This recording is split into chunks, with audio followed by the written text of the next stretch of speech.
الحمدللہ والصلاة والسلام علی رسول اللہ اما بعد فاعوذ باللہ من الشیطان اللعین الرجیم بسم اللہ الرحمن الرحیم ان اول بیت وضع للناس للذی ببکہ صدق اللہ مولانا العظیم۔ رب تعالیٰ کا بے پایہ لطف و کرم کہ جس کی توفیق خاص سے حضور علیہ السلام کی نظر عنایت سے سبحان اللہ آج ہم اس خوبصورت اجتماع میں جمع ہیں۔ رب تعالیٰ جملہ اعمال کو اپنی بارگاہ میں قبول فرمائے اور پیر طریقت محترم پیر سید اشتیاق حسین شاہ صاحب دامت برکاتہ العالیہ جو کہ آج کی اس خوبصورت تقریب کی صدارت فرما رہے ہیں، رب تعالیٰ کے حضور دعا ہے رب تعالیٰ ان کی زوجہ محترمہ جو ماضی قریب میں اللہ کے حضور پیش ہوئی، رب تعالیٰ انہیں جنت میں سیدہ کائنات کا ساتھ عطا فرمائے۔ مختصر وقت میں چند اہم باتیں، اور میں نے آج کی اس تقریب کے لیے جو کہ ہر ہفتے کو انعقاد پذیر ہوتی ہے اس پہ یہ موضوع رکھا ہے فضائل حرمین شریفین۔ اللہ رب العزت نے سیدنا آدم علیہ السلام کو زمین پہ بھیجا۔ اب یہ پہلے بشر ہے زمین پہ، تو سیدنا آدم علیہ السلام کو جب اس زمین پہ بھیجا، وہ جو علاقہ بنتا ہے وہ ہند کا ہے۔ آپ کو اداسی ہوئی، وہ جنت کی یاد آنے لگی، اس ماحول کی یاد آنے لگی۔ اللہ کی بارگاہ میں عرض کرتے ہیں مولا وہ جس ماحول میں رہا ہوں وہ ماحول بڑا یاد آتا ہے، اور پہلے بشر ہے زمین پہ، کوئی اور بشر بھی نہیں، بڑی اداسی ہے۔ اللہ رب العزت نے کہا آدم یہاں سے چل، اور آج جہاں پہ اللہ کا گھر ہے مکہ میں، اللہ نے کہا یہاں پہ پہنچ۔ تب تو نام بھی مکہ نہیں تھا، یہ تو علاقہ بندی بعد میں ہوئی نا، تب تو زمین تھی اور سیدنا آدم علیہ السلام تھے۔ اللہ نے کہا یہ سفر کرو، سفر کیا، مکہ میں پہنچے۔ اللہ رب العزت نے کہا بالکل بیت المعمور کے نیچے وہ جو وہاں کا ماحول ہے وہ یہاں پہ بھی بنا ہے۔ وہ جو یاد آتی ہے نا اس ماحول کی، وہ ماحول یہاں بنا دیتے ہیں۔ ایسا کرے یہاں زمین پہ میرا گھر بنا دے۔ اب یہ زمین کا وسط ہے، پوری زمین کا وسط ہے یہ، جہاں پہ اللہ کا گھر اپنی جلالت کے ساتھ کھڑا ہے۔ جا کے دیکھیں نا، ہے یہ لمبائی میں 30 فٹ، اسے زائد نہیں ہے، پر کوئی اندازہ نہیں لگا سکتا اس کی لمبائی ہے کتنی۔ اتنی جلالت کے ساتھ اللہ کا گھر اپنی جگہ پہ کھڑا۔ سب سے پہلے آدم علیہ السلام نے اسے تعمیر کیا۔ اچھا تعمیر کر کے پھر یہاں سے واپس ہند آ گئے، وہاں رکے نہیں، یہاں آ گئے۔ جب یاد آتی پھر جاتے، کتب میں ملتا ہے کہ 1000 مرتبہ آدم علیہ السلام ہند سے پیدل چل کے اللہ کے گھر کی زیارت کرنے جاتے ہیں۔ 1000 مرتبہ جب بھی ماحول کی یاد آتی، وہ جنتی ماحول کی یاد آتی، وہاں سے چلتے ہند سے یہاں آتے اور آگے اللہ کے گھر کی زیارت کرتے۔ آپ نے 70 حج کیے اور 1000 مرتبہ اس گھر کی زیارت کی۔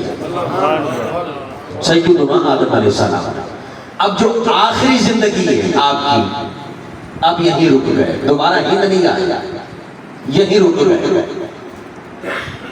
اور یہ بھی بڑی اہم بات ہے، پہلا گھر بنا مکہ میں اللہ کا، اب دوسرا گھر بیت المقدس میں بنا.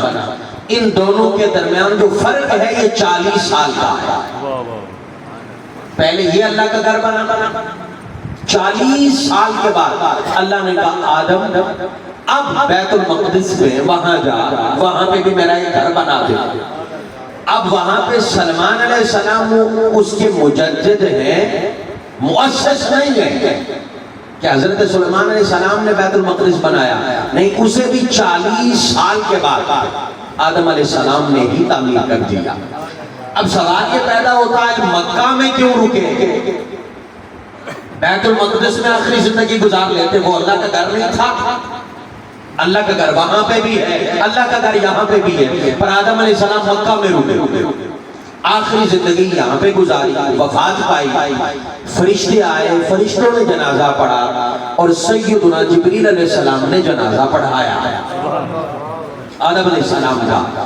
اس کے بعد آپ کے جسد مبارک کو جبل ابو قبیس، جس کے دامن میں اللہ کا گھر ہے، اس پہاڑ کی غار میں سیدنا آدم علیہ السلام کو دفن کیا. اب سوال یہ پیدا ہوتا ہے اللہ نے یہ اپنا گھر ہند میں کیوں نہیں بنوایا؟ اللہ کیا دیتا آدم ہند میں بنا لو، تمہیں تو ماحول کی یاد آتی ہے، یہاں بنا لو. مکہ میں کیوں بنوایا؟ پہلا سوال یہ. اب آدم علیہ السلام بیت المقدس کیوں نہیں رہے، مکہ میں کیوں رہے، ہند کیوں چھوڑ دیا آخری زندگی میں؟ اور پھر جبل ابو قبیس کے اندر تدفین ہے. اور صرف اتنا نہیں، تاریخ کے اندر آتا یہ جو حجر اسود ہے اور زمزم کا کنواں، پیر زمزم، اس کے درمیان 300 نبیوں کی قبریں، 300 انبیاء کی قبریں یہاں پہ، مدفن ہے وہاں پہ. اچھا، ولادت ہوئی بیت المقدس کے گرد، اپنی قوم کو تبلیغ کرتے، آخری وقت آتا ہجرت کرتے، مکہ آ جاتے. یہ مکہ ہے کیا؟ یہ سارے سفر کر کے مکہ میں آ کیوں رہے؟ اللہ کا گھر بیت المقدس نہیں ہے، بیت المقدس چھوڑ کے ولادت وہاں پہ، پیدا وہاں پہ ہوئے، تبلیغ وہاں پہ کر رہے ہیں. پر جب پتا چلا نا اب آخری وقت آ گیا ہے، وہاں سے نکل کے مکہ میں آتے، مکہ میں وفات ہوتی اور 300 انبیاء کی قبریں یہاں پہ موجود ہیں اس مقام پہ. اور جو حتیم ہے، حتیم کعبہ کا حصہ ہے. پہلے اللہ کا گھر اس طرح کا ہوتا تھا، چوڑائی میں نہیں ہوتا تھا. جب قریش کے پاس پیسے نہیں تھے، انہوں نے چورس بنا لیا. یہ بات آقا علیہ السلام نے حضرت عائشہ کو خود بتائی. سبحان اللہ. میں پیسے نہیں تھے تو اس لیے چورس بن گیا، ورنہ حتیم ملا کے کعبہ بنتا تھا. آج یہی وجہ ہے طواف حتیم کے اندر نہیں ہوتا، حتیم کے باہر ہوتا. سبحان اللہ. واہ واہ واہ. حتیم کے باہر ہوتا. اور ایک اور بڑی بات جو مجھے سمجھ آئے گا وہ یہ، آقا علیہ السلام کو خبر تھی ہر کسی کے لیے کعبے کا دروازہ نہیں کھلے گا، اس لیے آپ نے بعد میں اس طرح سے نہیں بنوایا، حتیم کی جگہ چھڑوا دی اور چھڑوا کے کہا جو کوئی بھی چاہتا ہے کہ کعبے کے اندر نفل پڑے وہ حتیم میں پڑے، وہ ایسا ہی جیسا اللہ کے گھر میں نفل پڑے. نعرہ تکبیر، نعرہ رسالت، نعرہ حیدری، نعرہ تحقیق، نعرہ غوثیہ. کا دروازہ تو بعد میں بڑے بڑوں کے لیے کھولا جائے گا نا، جن کے پاس دنیاوی اقتدار ہوگا. فرمایا میری امت کے غریب جن کے لیے دروازے نہیں کھولیں گے، میرے آقا نے حتیم ان کے لیے چھڑوایا. یہ بات میں اس طرح سے آقا نے خود نہیں بنایا. اب یہ جو حتیم ہے، میزاب احمد کے نیچے سیدنا اسماعیل علیہ السلام اور سیدہ ہاجرہ علیہ السلام کی قبر ہے. حتیم کے اندر سیدنا اسماعیل علیہ السلام ایک دن اللہ کی بارگاہ میں عرض کرتے ہیں مولا گرمی بڑی ہے، اس علاقے کا موسم بڑا گرم ہے. اللہ رب العزت نے کہا اسماعیل تیری قبر ہم میزاب رحمت کے نیچے بنوائیں گے. فرمایا وہیں سے ہم جنت کے سارے دروازے کھول دیں گے. سبحان اللہ. میں تمہیں ٹھنڈی ہوائیں آئیں۔ ہائے ہائے اب یہ جو مطاف ہے جہاں پہ ہم طواف کرتے ہیں اور کوئی مکتب فکر کا بندہ، کوئی کسی فرقے کا بندہ ان روایات کا انکار کر ہی نہیں سکتا۔ سبحان اللہ جو مطاف ہے جہاں ہم 7 چکر لگاتے ہیں اللہ کے گھر کے، روایت میں آتا ہے 1000 انبیاء کی قبریں یہاں پہ۔ اللہ اکبر اچھا پیدا کہاں پہ ہوئے، تبلیغ کہاں پہ کرتے رہے، یہاں دفن کیوں ہوتے رہے، بیت المقدس میں رہتے، یہاں کیا تھا، ہائے ہائے یہاں کیوں آتے رہے۔ حضرت شعیب علیہ السلام جبل ابو قبیس کے اندر ان کی تدفین ہے، وادی سرر کے اندر انبیاء علیہ السلام کی قبریں، اور اسی طرح جو منام جو حج کا بہت بڑا رکن وہاں پہ ادا ہوتا ہے، مسجد حنیف وہاں پہ ہے، اس مسجد کے اندر 70 نبیوں کی قبریں۔ یہ بئر روحا کے مقام سے حج کرنے گئے تھے اور میں نے اس مقام کی زیارت کی، آپ نے بھی کی ہوگی، بئر روحا جہاں سے 70 انبیاء نے پانی پیا تھا، آج بھی وہ کنواں سلامت ہے اور باقی ہے۔ وہ بئر روحا سے آئے 70 انبیاء یہاں پہ مدفن۔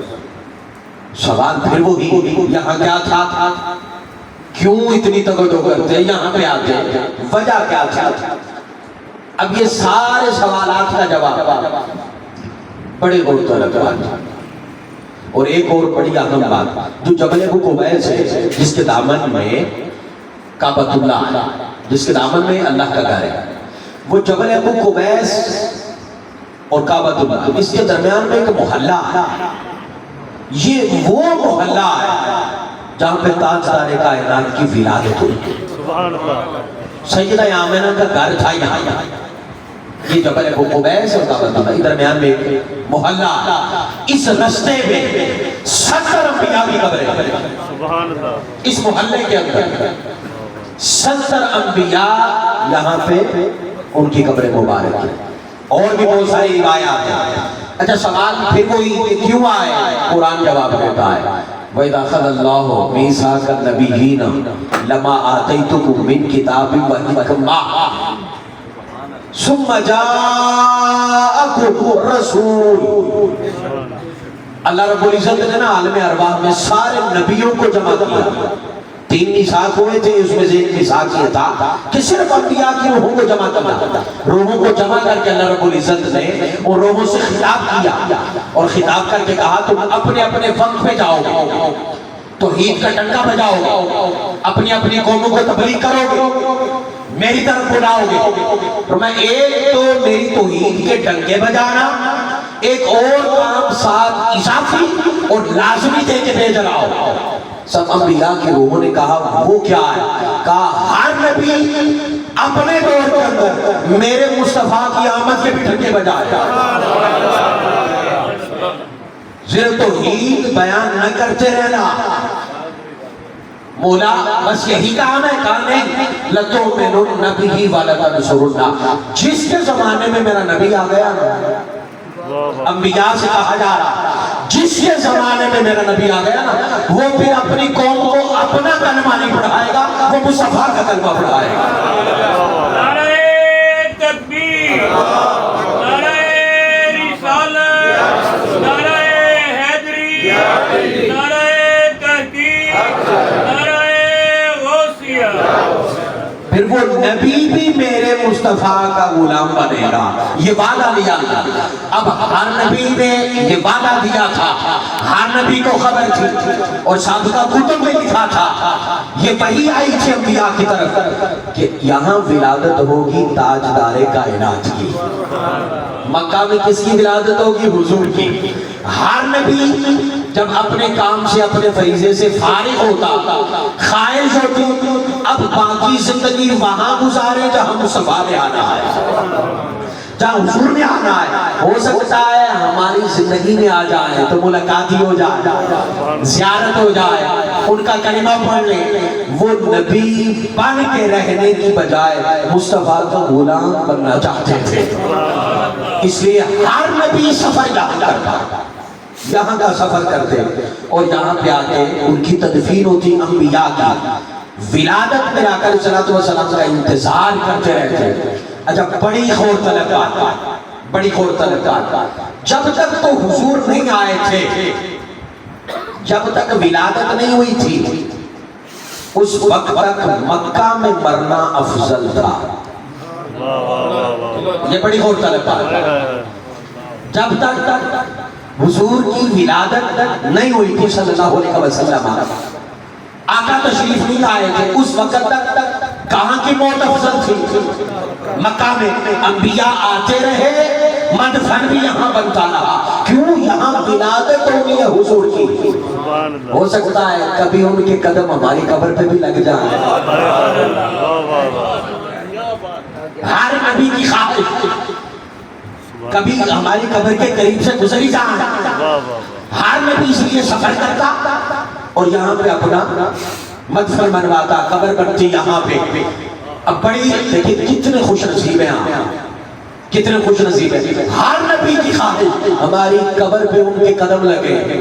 کتنے نصیب والے ہیں کہ جن کی قبر میں حضور نے آنا ہے، کتنے نصیب والے ہیں۔ وہ عاشقوں، حضور کے غلاموں، یہاں یوں نام سن کے وجد میں آتے ہیں، قبر میں جب سامنے ہوں گے تب وجد کی کیفیت کیا ہوگا، تب حال کیا ہوگا۔ ابھی تو صرف نام سنا ہے تو کیفیت ہی بدل گئی۔ یہ محبت ہے اور نصیب والے یہ آپ کے نصیب میں ہے۔ ابھی وہ پردے میں ہے، نام سنا ہے، حال ہی بدل گیا، اور جب پردے ہٹا کے قبر میں فرشتے کہیں گے جانتا ہے، جانتا ہے، اور وہ دعا کا چہرہ جب سامنے ہوگا، اب جو گنبد خضرا تکے تو تکتا رہ جاتا ہے، جو قبر میں چہرہ مصطفیٰ دیکھے گا فرشتے بھی تکتے ہی رہ جائیں گے، فرشتے بھی تکتے ہی رہ جائیں گے کہ یہ تو دیکھنے سے ہٹے تو کوئی اور بات کرے۔ فرشتوں سے کہے گا بھائی مجھے تک تو لے دے، ساری عمر ان کی محبت میں گزار دی ہے، ان کے پیار میں گزار دی ہے، مجھے تک تو جی بھر کے تک تو لے دے۔ اللہ اکبر، اللہ اکبر۔ جب تک حضور تشریف نہیں لائے تھے مرنا کعبۃ اللہ میں افضل تھا۔ جب حضور ہجرت کر کے مدینے آ گئے نا، اب یہ ساری افضلیت کا معیار بدل گیا۔ اب مکہ میں مرنا افضل نہ رہا، اب مدینے میں مرنا افضل ہو گیا۔ جی انبیاء تو آتے نہیں کہ ابھی ولادت ہونی تھی، حضور آ گئے، ہجرت کر گئے، ہجرت کر کے مدینے آئے نا۔ امام سیوطی کہتے ہیں کہ اللہ کہتا ہے نا لا اقسم بہذا البلد وانت حل بہذا البلد، کہا میں شہر مکہ کی قسمیں کھاتا ہوں۔ کیا وجہ ہے؟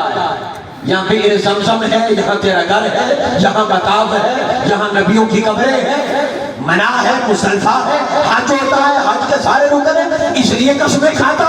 اللہ کہتا نہیں وَأَنَتَ حِلٌّ بِهَذَا الْبَلَدِ، اس شہر میں میرا مصطفیٰ رہتا ہے صلی اللہ علیہ وسلم، میرا حبیب رہتا ہے، میں تو قسمیں ان کے لیے کھاتا ہوں۔ اب ہے نا لا اقسم، لا زائدہ ہے، مانا ہوا میں قسمیں کھاتا ہوں۔ جب حضور ہجرت کر کے مدینے آئے نا، امام سیوطی کہتے ہیں اب لا کا معنی ہے نہیں، اب لا کا کیا معنی ہے؟ نہیں، لا اقسم بہذا البلد، اللہ کہتا ہے میں اس شہر کی قسمیں نہیں کھاتا،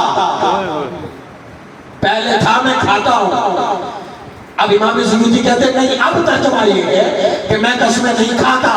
بولا کیا وجہ ہے؟ کہا جب سے میرا حبیب مکہ چھوڑ گیا میں نے قسمیں کھانی چھوڑ دی۔ لا اقسم بہذا البلد، حضور مدینے میں تشریف لائے نا، مدینے میں، اب مدینے میں مرنا افضل ہوا۔ کہاں مرنا افضل ہے؟ اچھا یہ میری ذاتی بات نہیں، حدیث سنیے گا، میرا آقا نے فرمایا من استطاع ان یموت بالمدینہ فلیمت بہا، میرے آقا نے فرمایا ہو سکے تو من استطاع، اگر تیرے اختیار میں ہے نا تو مدینے میں مرنا، من استطاع ان یموت بالمدینہ، ہو سکے تو مدینے میں مرنا۔ آقا جی ملے گا کیا؟ فرمایا پہلی بات میرا پڑوس ملے گا، جی کیا ملے گا؟ کعبۃ اللہ کو دیکھو تو جنت ہے، اللہ کہتا ہے میں جنت دوں گا، پر جنت ادھر نہیں رکھی۔ مجھ سے پہلے بھی پیر صاحب وہ اشعار پڑھ رہے تھے، اچھا جنت یہاں نہیں رکھی، کہا میرا گھر دیکھو گناہ معاف ہوتے ہیں، بندہ جنتی ہوتا ہے، مالک اگر جنت دیکھنی ہے تو فرمایا ما بین بیتی و منبری روضۃ من ریاض الجنہ، جنت دیکھنی ہے تو وہ میں نے مدینے رکھی ہے، وہ میں نے اپنے حبیب کے پڑوس میں رکھی ہے، وہ جنت وہاں۔ میرے آقا نے فرمایا ہو سکے تو مدینے میں مرو۔ اب افضلیت کا معیار بدل گیا، پہلے مرنا مکہ میں افضل تھا، اب مرنا مدینے میں افضل ہے، کیونکہ حضور ادھر آ گئے، پڑوس ادھر حضور کا ملنا ہے۔ میرے آقا نے فرمایا پتہ ہے میں کیا دوں گا؟ جی یا رسول اللہ، فرمایا جس کو میرا پڑوس میں گیا نا کنت لہ شفیعا یوم القیامہ، فرمایا سب سے پہلے میں مصطفیٰ اس کی شفاعت کروں گا، میں اس کی شفاعت کروں گا۔ میرے آقا نے فرمایا جب قیامت ہوگی، میرے آقا علیہ السلام نے فرمایا سب سے پہلے میں اپنی قبر سے نکلوں گا، پھر ابو بکر نکلیں گے، پھر عمر نکلیں گے، آقا جی اس کے بعد فرمایا میں ان دونوں کو لے کے نا مدینے کا جو قبرستان ہے وہاں جاؤں گا، جنت البقیع میں جاؤں گا، جنت البقیع میں۔ آقا جی پھر کہا جب جنت البقیع والے اٹھیں گے نا، فرمایا ابھی کسی کا حساب نہیں ہوگا، ابھی کسی کی شفاعت نہیں ہوگی، سب سے پہلے ان کا حساب کروا کے نا ان کی شفاعت کر کے سب سے پہلے انہیں جنت میں داخل کروں گا۔ آقا جی اس کے بعد فرمایا پھر مکہ والوں کی باری، آقا جی اس کے بعد فرمایا پھر طائف والوں کی باری، آقا جی اس کے بعد فرمایا اس کے بعد جب بات کی گئی میں سب کی شفاعت کروں گا۔ ترتیب یہی ہے، اسی ترتیب سے کروں گا، پر کروں گا سب کی شفاعت، سب کی ہی کروں گا، لیکن جو مدینے میں ہے اس کی پہلے کروں گا، اس کی سب سے پہلے کروں گا۔ اور میرے آقا علیہ السلام نے پتہ کیا فرمایا؟ حضور فرماتے ہیں آقا علیہ السلام، حضور نے فرمایا لوگوں جب یمن فتح ہوگا نا لوگ کاروبار کے لیے یمن جائیں گے، بزنس اچھا ہے کاروبار کے لیے، اگلے لفظ سنیے گا عاشقو، میرے آقا نے فرمایا مدینے والوں جی یا رسول اللہ یمن میں مال بڑا ہے، تجارت بڑی ہے، پر ایک بات تمہیں بتاؤں جی یا رسول اللہ، فرمایا میرا مدینہ نہ چھوڑ دو، میرا مدینہ نہ چھوڑ دو۔ میرے آقا نے فرمایا پھر شام فتح ہوگا، لوگ بلائیں گے آؤ ادھر مال پڑا، پر میں تمہیں کہتا ہوں ٹھیک ہے پیسہ ہے وہاں پہ کاروبار ہے، پر تم مدینہ نہ چھوڑنا، تم مدینہ نہ چھوڑنا۔ اور سنیے گا میرے آقا علیہ السلام کے لفظ ہے حدیث کے، میں تقریباً پورا ایک دن بغیر روزے کے، روزہ نہیں تھا میرا، میں بھوکا رہا، میرے آقا کا فرمان ہے، میرے آقا نے فرمایا جس نے مدینے کی بھوک پہ صبر کیا نا میں مصطفیٰ اس کی شفاعت کروں گا۔ مدینے کی بھوک پہ جس نے صبر کیا، تو میں بھوکا رہا اس وجہ سے شفاعت کروں، ہمیں تو چاہیے حضور کا پڑوس، حضور کی شفاعت، یہ ثواب والے معاملات الگ ہیں، وہ الگ ہے، ہمیں تو بس یہ ہے کہ آقا علیہ السلام کے پڑوس میں جب قبر مل گئی، میدان معاشر حضور کے پڑوس میں بیٹھ گئی، بھلا اس کا بھی کوئی حساب ہے؟ فرشتے آگے دیکھیں گے قریب بیٹھا ہے، اس کا کیا حساب لینا، اس کا کیا حساب لینا؟ سنیے میرے آقا نے فرمایا، میرے آقا علیہ السلام نے فرمایا لوگوں دنیا کے مال سے بہتر مدینے کی بھوک ہے، مدینے کی بھوک دنیا کے مال سے افضل ہے۔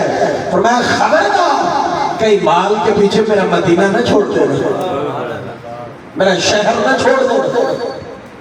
یقین کیجئے گا بڑی غور طلب بات، بڑی ہی غور طلب بات، مدینے سے جو گئے ہیں انہیں خبر ہے، بلکہ یہ دوست کی اور میری ملاقات ہی مدینے میں ہوئی، اچانک سے یہ سامنے آ گئے، ان کے ساتھ ملاقات مدینہ شریف میں ہو گئے، یعنی درود محل کی بہاریں وہاں پہ بھی ہیں اللہ کے فضل سے، اللہ کے کرم سے۔ یہ کرم ہوتا، یہ فضل ہوتا، یہ ان کی بارگاہ سے۔ یقین کیجئے گا جب مدینے سے بندہ جدا ہوتا ہے تو یوں لگتا ہے جیسے ماں سے جدا ہو رہا ہے۔ جتنی دیر آپ مدینے میں رہے نا، ایک معمول کے مطابق سلسلہ چلتا رہتا ہے، یقین کیجئے گا چلتا رہتا ہے۔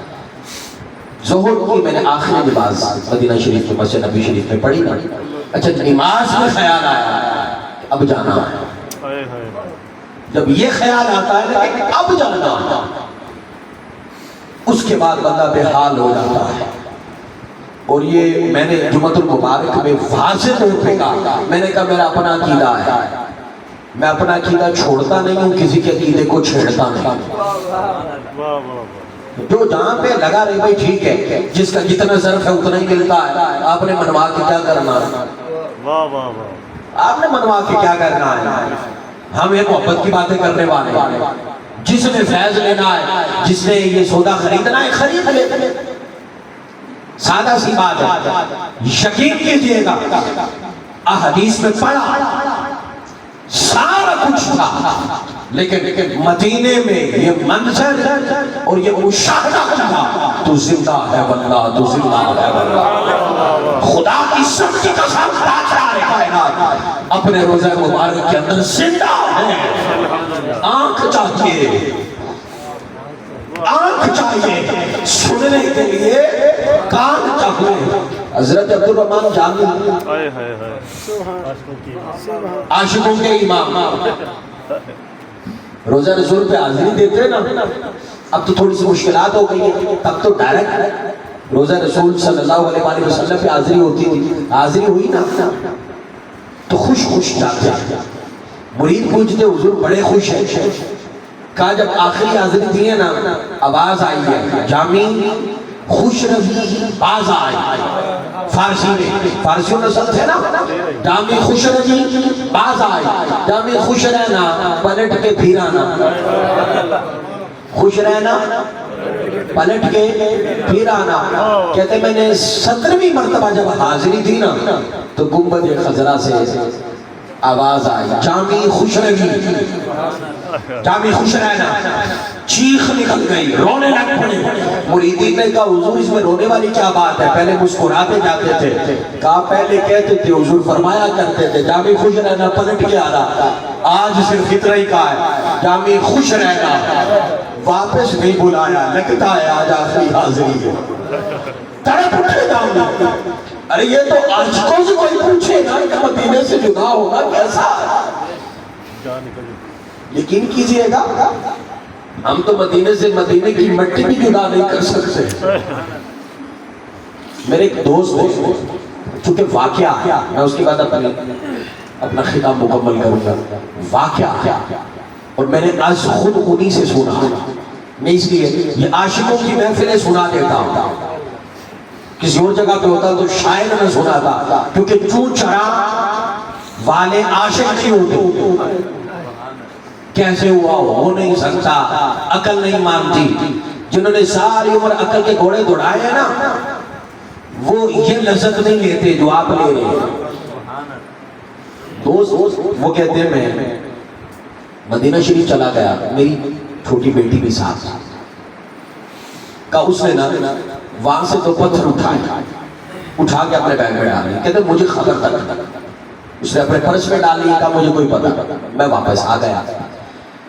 کہتے واپس آیا تو سحری کا وقت ہوتا ادھر پاکستان میں، وہ آج بھی موجود ہے، کہتے ادھر گھر میں نا سحری کا وقت ہوتا تو یوں رونے کی آواز آتی جیسے بچہ بلک رہا ہے، سحری کے وقت رونے کی آواز آتی ہے۔ کہتے مجھے کوئی خبر نہ، میں کبھی کسی کے پاس جا رہا ہوں کبھی کسی کے پاس، کیونکہ مجھے پتا نہیں تھا۔ ہوا یہ کہ بڑے بڑے کہتے ہیں کہ میں عامل عالم سارے لے کے آیا، کسی نے کہا جادو ہو گیا، شاید یہ آوازیں ہیں، طرح طرح کی چیزیں، کہتے آواز نہیں، اور صرف سحری کا وقت ہوتا نا این اسی وقت نا بچے کا جس طرح بلکتا ہے نا یوں بلکنے کی آواز آتی، کہتے کوئی پتہ نہیں، خیر کہتے ہم نے بھی معاملہ چھوڑ دیا، رونے کی آواز اسی طرح آتی رہتی، ہم نے وہاں جانا چھوڑ دیا اس کمرے میں۔ کہتے عید قریب تھی، ہم نے چاہا وہ جو اوپر برتن رکھے ہوتے ہیں اتار کے صاف کرے جیسے خواتین مربے کرتی ہیں. کہتے اس بچی نے یہ کیا تھا، پرس سے نکال کے ایک جگ میں وہ پتھر جو ہے نا اوپر اس کے اندر رکھ دیا. کہتے جب وہ جگ اتارا نا، وہ جگ دیکھا وہ پانی کا بھرا ہوا تھا. رو رو آنسو بہا بہا کے کہتے اس وقت بچی نے بتایا کہ یہ پتھر تو میں مدینے سے لے کے آئی تھی، وہ پتھر بھی روتے رہے، پتھر بھی روتے رہے. وہاں سے تو بیجان شے، وہاں تو بیجان شے ہے ہی کوئی، بے شک بے شک بے شک. وہاں بیجان شے ہے ہی کوئی. حضور کا شہر ہو اور وہاں پہ شعور نہ ہو، وہاں پہ جانی ہو نہیں سکتا. کہتے دوبارہ میں نے ٹکٹ کروایا عمرے کے لیے سے گیا، میں پتھر وہی دوبارہ چھوڑ کے آیا. اور میں کہ اس طرح روز رونے کی آواز آیا کرتی تھی. یقین کیجئے گا وہاں کے پتھروں کا یہ عالم ہے، وہاں کے پتھروں کا یہ عالم ہے، تو وہاں کے عاشقوں کا عالم کیا ہوگا، اور خود ذات مصطفیٰ کریم کا عالم کیا ہوگا. یقین کیجئے گا کہ محمد سے وفات ہونے تو ہم تیرے، یہ جہاں چیز ہے کیا لوگوں غلط تیرے. نوجوانوں کثیر تعداد میں یہاں جوان ہوتے ہیں، بڑی خوشی کی بات ہے. حضور کے ہو جاؤ، ہماری آخرت کی تیاری یہی ہے کہ حضور کے بن جاؤ، آقا کے عاشق بن جاؤ. انبیاء اس تڑپ کے ساتھ مکہ آتے رہے. اب تو خوش نصیب ہے کہ غلامی ملی ہے، حضور کا کلمہ ملا ہے. اور پھر جب من کرتا ہے جا کے حضور کے شہر کی زیارت بھی کراتے ہیں. رب تعالیٰ قبلہ شاہ صاحب کی زوجہ محترمہ کی قبر پہ کروڑہا رحمتوں کا نزول فرمائے. اور بارے دیگر میں پھر وہی دعا کروں گا کہ رب تعالیٰ جنت میں سیدہ کائنات سیدہ فاطمۃ الزہرا سلام اللہ تعالیٰ علیہا و صلوات اللہ تعالیٰ علیہا ان کا پڑوس عطا فرمائے، کیوں ان کا پڑوس ہی اصل جنت ہے. وما علینا الا البلاغ.